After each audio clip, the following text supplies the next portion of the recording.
Next morning the not yet subsided sea rolled in long slow billows of mighty bulk, and striving in the Pequod's gurgling track, pushed her on like giants' palms outspread. The strong, unstaggering breeze abounded so, that sky and air seemed vast outbellying sails, the whole world boomed before the wind. Muffled in the full morning light, the invisible sun was only known by the spread intensity of his place, where his bayonet rays moved on in stacks. Emblazonings, as of crowned Babylonian kings and queens, reigned over everything. The sea was as a crucible of molten gold, that bubblingly leaps with light and heat.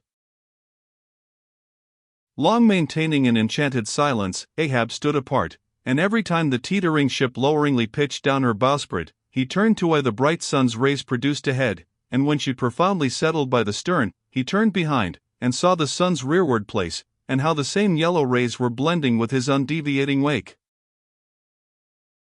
Ha, ha, my ship! Thou mightest well be taken now for the sea-chariot of the sun. Ho, ho! All ye nations before my prow, I bring the sun to ye. Yoke on the further billows, hullo! A tandem, I drive the sea. But suddenly reined back by some counter-thought, he hurried towards the helm, huskily demanding how the ship was heading. East so east, sir, said the frightened steersman. Thou least, smiting him with his clenched fist. Heading east at this hour in the morning, and the sun astern? Upon this every soul was confounded, for the phenomenon just then observed by Ahab had unaccountably escaped everyone else, but its very blinding palpableness must have been the cause. Thrusting his head halfway into the binnacle, Ahab caught one glimpse of the compasses. His uplifted arm slowly fell. For a moment he almost seemed to stagger. Standing behind him Starbuck looked, and lo! The two compasses pointed east, and the Pequod was as infallibly going west. But ere the first wild alarm could get out abroad among the crew, the old man with a rigid laugh exclaimed, I have it. It has happened before. Mr. Starbuck, last night's thunder turned our compasses, that's all. Thou hast before now heard of such a thing, I take it. Aye, but never before has it happened to me, sir, said the pale mate, gloomily. Here, it must needs be said, that accidents like this have in more than one case occurred to ships in violent storms. The magnetic energy, as developed in the mariner's needle, is, as all know, essentially one with the electricity beheld in heaven, hence it is not to be much marveled at, that such things should be.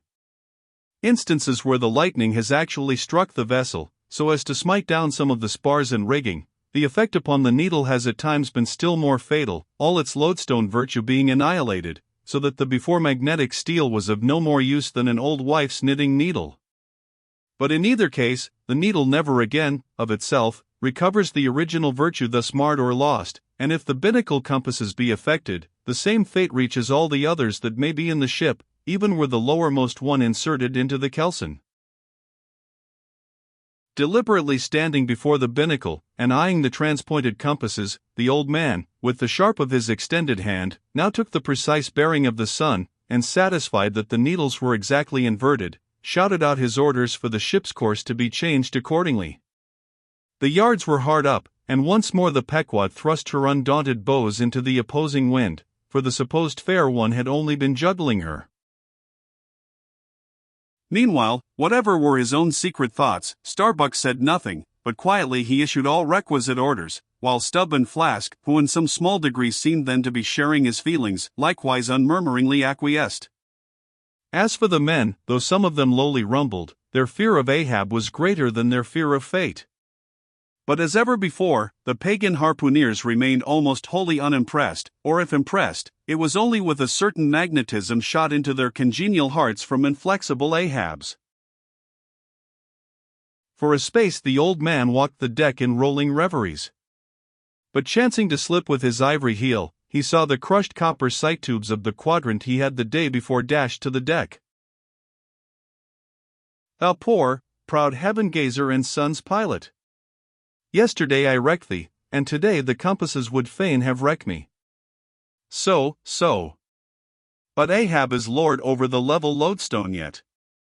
Mr. Starbuck, a lance without a pole, a topmaul, and the smallest of the sailmaker's needles. Quick! Accessory, perhaps, to the impulse dictating the thing he was now about to do, were certain prudential motives, whose object might have been to revive the spirits of his crew by a stroke of his subtle skill, in a matter so wondrous as that of the inverted compasses. Besides, the old man well knew that to steer by transpointed needles, though clumsily practicable, was not a thing to be passed over by superstitious sailors, without some shudderings and evil portents. "Men," said he, steadily turning upon the crew, as the mate handed him the things he had demanded, "my men, the thunder turned old Ahab's needles, but out of this bit of steel Ahab can make one of his own, that will point as true as any." Abashed glances of servile wonder were exchanged by the sailors, as this was said, and with fascinated eyes they awaited whatever magic might follow. But Starbuck looked away. With a blow from the topmaul Ahab knocked off the steel head of the lance, and then handing to the mate the long iron rod remaining, bade him hold it upright, without its touching the deck. Then, with the maul, after repeatedly smiting the upper end of this iron rod, he placed the blunted needle endwise on the top of it, and less strongly hammered that, several times, the mate still holding the rod as before.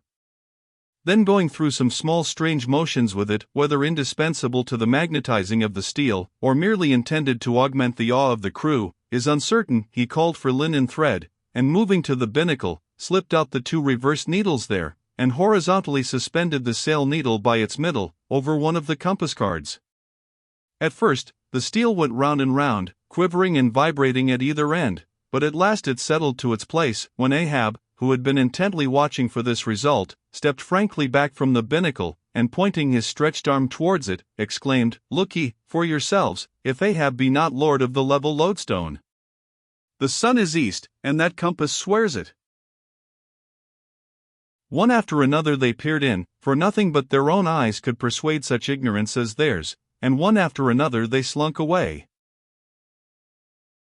In his fiery eyes of scorn and triumph, you then saw Ahab in all his fatal pride.